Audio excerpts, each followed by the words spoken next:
አንዳንድ ጊዜ እንደዚህ በዘለማድ ሰዎችን ቡዳ ነው አንተ እንላለን። ቡዳ ማለት ምንድነው? ቡዳ ማለት ሌላ ምንም ነገር ሳይሆን በተፈጥሮ ከሰው ወጣ ያለ ሃየር ማግኔቲክ ፊልድ የአእምሮ የሰውነት ማግኔቲክ ፊልድ ከቨሬጅ ያለው ሰው ነው።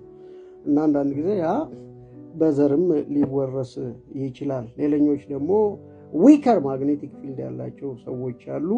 therefore እነዛ ሃየር ማግኔቲክ ፊልድ ያላቸው ሰዎች እነዚህ ዊከር ማግኔቲክ ፊልድ ያላቸውን ሰዎች በማየት ብቻ ይነውጣሉ፣ ያውቃሉ፣ ይበጠብጣሉ፣ ረብሻሉ። አንዳንድ ጊዜ ደግሞ እስከ መጮ እስከ ማስጓራት የሚያደር የዛ ጊዜ ነው ቡዳ በላው የሚባለው። ስለዚህ በዚህ በአውሮፓ አካባቢ እነዚህ አይነት ሰዎች ኢቭላይ ያላቸው ሰዎች ነው የሚባሉ። ለዛ ደግሞ የተለያየ መከላከያ ሜንሶች አሉ። በሀገራችን ከጅብ የተለያዩ ስጋዎች አካላቱ ተወስደው የሚሰሩ ማህተቦች አሉ። ለምንድን ነው የጅብ የተመረጠበት ምክንያት?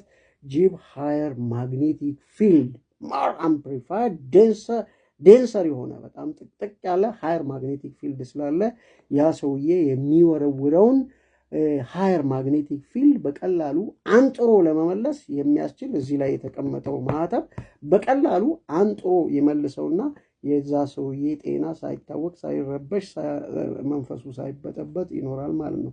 እንደዚህም ታይም ያሃብል ለምን ፐርፐስ ይሆናል?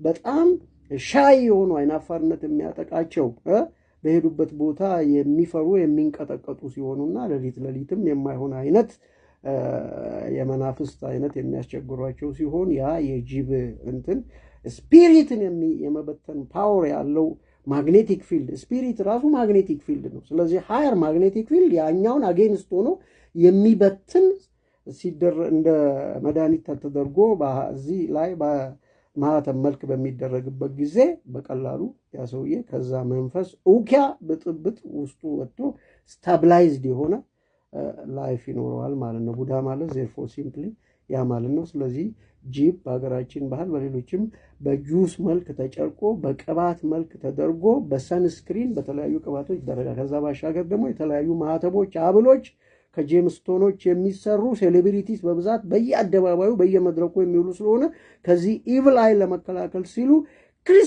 ከክሪስታልስ የተሰሩ ይህን ለመከላከል የሚያስችሉ ከክሪስታልስ የተሰሩ የተለያዩ ሀብሎች፣ አምባሮችና የሚያጌጧቸው የተለያዩ ነገሮች አሏቸው ማለት ነው። ስለዚህ therefore አንዳንድ ጊዜ በየቦታው የምናጠልቃቸው ነገሮች ሁሉ ማጌጫዎች አይደሉም።